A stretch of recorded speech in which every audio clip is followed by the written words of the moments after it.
పాలమూరు జిల్లా అంటే గతిలేని జిల్లా కాదని తమను ఎవరూ దత్తత తీసుకోవాల్సిన అవసరం లేదన్నారు సీఎం రేవంత్ రెడ్డి. రాబోయే 5 ఏళ్లలో పాలమూరు అభివృద్ధికి చేయాల్సిందంతా చేస్తానన్నారు.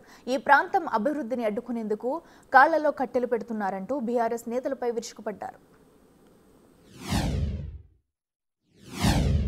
మా వాడే మా బిడ్డనే ఈ రాష్ట్రానికి ముఖ్యమంత్రి అయ్యిండు, సంతకాలు పెడతాడన్నప్పుడు కాళ్ళల్లో కట్టెబెట్టడం న్యాయమా? మిత్రులారా, మీరు ఆలోచన చేయండి.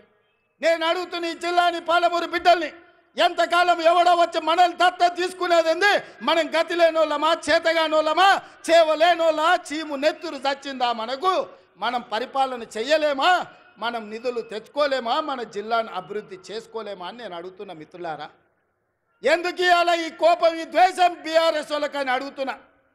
ఏం నొచ్చింది? 10 ఏళ్ళు మీరు ఉన్నారు కదా, 20 లక్షల కోట్లు మీ చేతులు ఉన్నాయి కదా, 20,000 కోట్లు మా ప్రాజెక్టులు పూర్తి చేయడానికి మీకు మనసు రాలేదు. మీరు మనుషులా అని నేను అడుగుతున్నా.